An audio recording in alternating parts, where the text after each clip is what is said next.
Right. Hello, citizens of the Nigelverse. It is Nigel here once again, and this is going to be another wrestling match review. Specifically, another Survivor Series his match review. We're winding down with that. I have a few more before the month of November is over, so we're going to get through those in between today and tomorrow, I should say. But I want to take things to Survivor Series 2008. 2008 was the year was kind of the year-long pursuit in a way of Jeff Hardy winning the WWE Championship. And he would have multiple opportunities. He was in first of all, at the beginning of the year at the Royal Rumble, he faced Randy Orton for the WWE Championship, but came up short. He came up short in the Elimination Chamber match to determine the number one contender for the title for the championship at WrestleMania at No Way Out 2008. He had various other opportunities as well throughout the year, and this was one of them. Or was it? Let's find out. I'm, of course, talking about Survivor Series 2008 as Vladimir Kozlov of Triple H, who is the champion at this time, and Jeff Hardy are supposed to face off in a triple threat, but things don't quite go that way. Uh, Excuse me. As always, I'm not professional wrestling reviewer, analyst, or anything like that. Just a man who enjoys a good time, and I had a good time with this match toward the end, and the rest of it not great. But let's get into why that is the case. Now, if you've seen these reviews of mine before, you kind of already know how this works. If you haven't, I'm going to be talking about what I liked and disliked about the match. That's kind of also how we got here. It was supposed to be a triple threat. Had Triple H defending the championship against Vladimir Kozlov and Jeff Hardy. Jeff Hardy, like I said, had very much kind of his year as he's getting all these opportunities at the championship. You can tell they're very much grooming him for that spot of becoming WWE champion. Was supposed to be in this match tonight, but oh no, he was taken out, found at the bottom of the stairwell, unconscious. It's in Boston, which is where this Survivor Series is taking place. So, what's going to happen in at within this match, within the WWE Championship match? Vladimir Kozlov, a relative newcomer on the scene, at least on the main roster, he was in OVW, who previously, but now on the main roster or started off with no theme music or anything, and then eventually he would get his theme music, it, uh, which it's actually not a bad theme I would say, but Kozlov, you can definitely tell they're pushing as this next big monster. I swear, like, hey, oftentimes throughout the years, you see WWE try to replicate two main successes, that being Rey Mysterio and Kane. And for Rey Mysterio, it's all about who's the next big luchador in WWE. Yeah, we've seen that throughout WWE's history. But in the case of Kane, it was who is the next big monster that they can push. They tried it several times throughout the years. They tried it with Snitsky. They tried it. They tried it with people. I don't necessarily want to say Umaga, but because that was a bit different. But they want that next big like monster that they can push. And this time around it's Kozlov, aka the Moscow Mauler, and the people were not ready to embrace him. And also on a somewhat unrelated note, I know a lot of people feel like a lot of people hate this design of the WWE Championship. This was the spinner belt era. I think by this point the belt had stopped spinning. They corrected the spin by this point, so it no longer spins freely, which makes me very sad. And even though I particularly love the championship, but I will say, hey, it does look weird on some people. I'll give you guys that. But I feel like other than John Cena, for whatever reason, the one who also I think the title looked the best on, besides Cena and maybe Orton, is Triple H. I don't know what about it. It's something about it just has clicked for me. Like, for me personally, like something about the W Championship design. I feel like, hey, it definitely fits Cena. because he's the one who introduced it. I think, like I said, to an extent, I think it fits Orton, but it also very much felt the most natural on Triple H. Maybe I'm alone on that. Let me know what you guys think. But nevertheless, so because it was a triple threat and it's no longer, or it's just Triple H and Kozlov for a majority of the match, and I guess as since we're starting off that way, I can get into what I dislike, and that being that's part of the match.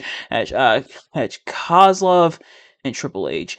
H I I'll give Kozlov this. He's able to keep up for the most part, or when it comes to technical. When it comes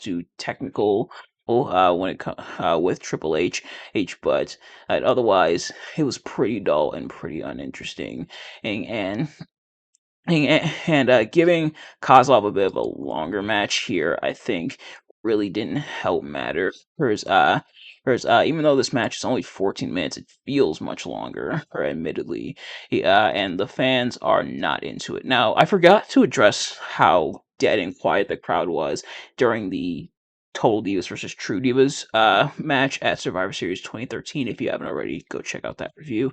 And the crowd very much not into that match either. It was very quiet the majority of the match. I imagine Triple H and Kozlov probably wish they got that reaction instead of the match being actively booed, because as the fans absolutely rejected this match. They booed it. There was a boring chant. There was a "We Want Hardy" chant. There was even a TNA chant. That's how you know it's bad. Now, 2008 TNA was 2008 TNA was before the dark times. And it's like slightly before the dark times, but still, also, the fans very much not into this match, and it's understandable why, because it's pretty dull, and it feels like not a lot was going on in the early portion of this match. But then the fans finally wake up when Vicky is on the stage, and now I guess we're getting into what I liked. Like the first part of that match, pretty dull, pretty interesting, pretty boring. And then we get to the latter part of the match. Vicky Guerrero comes out. She has the neck brace on. I forgot how she got the neck brace. What I think was it when she got hit by the Undertaker, or I forget exactly why she had the neck brace. I know she was in the wheelchair, but that was earlier in the year, and I think that was even stemming from the previous year, 2007. So forgot exactly how Vicky got in the neck brace. If anybody can please enlighten me in the comments, it would be very much appreciated. But Vicky comes out. She says, "He's here! He's here!" She gets the fans excited. And he's here! Here he is! Jeff Hardy? No! Oh, you idiots! It's Edge coming back for the first time since being sent to hell at SummerSlam, and Edge coming back, rocking some new tights. Admittedly, I do love those particular Edge tights. I think I ranked them pretty highly when I did my Edge tier list, which was a while ago. I want to do another tier list. It's been way too long since I've done a tier list, but nevertheless, and I am just looking to see when my Edge tier list was, because it was a while, and it's like I said, it's been a while since my last tier list. I was supposed to do one for Ratchet and Clank 3. So I'm gonna try to no, I want to do this. Actually, that's the wrong button. And so, all right, kind of going caveman mode here a little bit, but yeah, I'm gonna try to get the Ratchet and Clank tier list out before the year is over. I just want to see when exactly I did the Edge tier list. Have I not done one? Uh, I could hold on a sec. I could have swore I did an Edge tier list. Hang on. Let's look this up. Uh, let's see.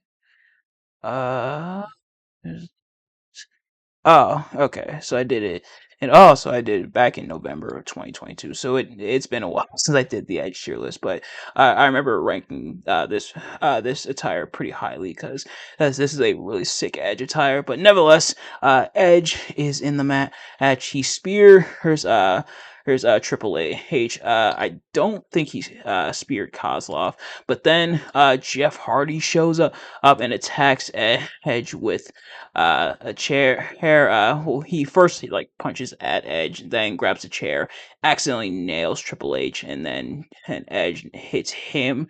Hardy, that being Hardy, with the spear.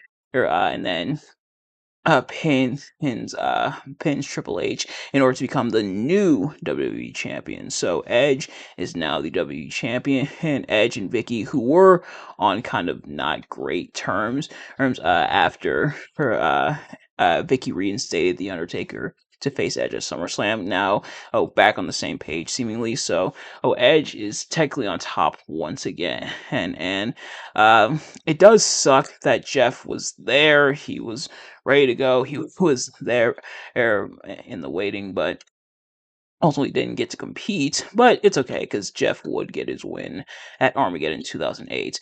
Now, I mentioned how the early part with just Triple H and Kozlov was pretty boring. And then the later part with Edge coming in, then Jeff Hardy coming out. And part of the reason why I even did this match in the first place was to connect the dots between Edge and Undertaker at SummerSlam, which I did review, believe in December of last year, to connect the dots to his return here. But yeah, it just sucks that we didn't get a proper Jeff Hardy in this match. Now, if you still want to have Edge come out, and like Vicky shows up and makes it a fatal 4-way for whatever reason, I think you could do it that way and it would work. I don't think too many people would be against it. But the fact that Jeff was clearly there, it wasn't a real injury. It was a storyline injury. And it's not like, at least to my knowledge, it's not like Jeff was in trouble or anything. Because sadly, oftentimes that happened with Jeff. I think this was one of the times where he wasn't in trouble. So, why didn't they just have the triple threat as normal and then just have Vicky show up and say, "Hey, by the way, Edge is gonna challenge the winner here." And the bait and switch, it adds that extra little element to it, and it does reel the fans back in after being almost bored to death by just Triple H and Kozlov. Um but but I do wish we just gotten the triple threat. And if you want to have Edge in, you could have him in. You can have your cake and eat it as well. As for Kozlov, other than the beat the clock challenge that happened in the aftermath of this match, Edge Kozlov really wouldn't get a whiff of the WWE Championship scene yet again. And sadly, I don't fully blame Kozlov. It does feel like it was too much too soon, where they really tried to elevate him as quickly as possible, and it didn't really pan out. Out, but but yeah, I think Triple H capable of putting on a good match. I think Kozlov was probably the wrong opponent, and vice versa. I don't think Triple H was the opponent that you should have went with to um who put on a decent like championship match with Kozlov. I think Triple H was the wrong opponent here, but nevertheless, that is going to do it for this review. Thank you all so much for watching. I hope you enjoyed. If you did, please do me a favor: like, comment, subscribe, share with your friends, turn on those post notifications so you know every time I upload a video, so you never miss an upload. And in a way, I feel like this video is kind of a greater thread because of, I believe, of a match that I've penciled in, not just for the Royal Rumble, but for WrestleManias.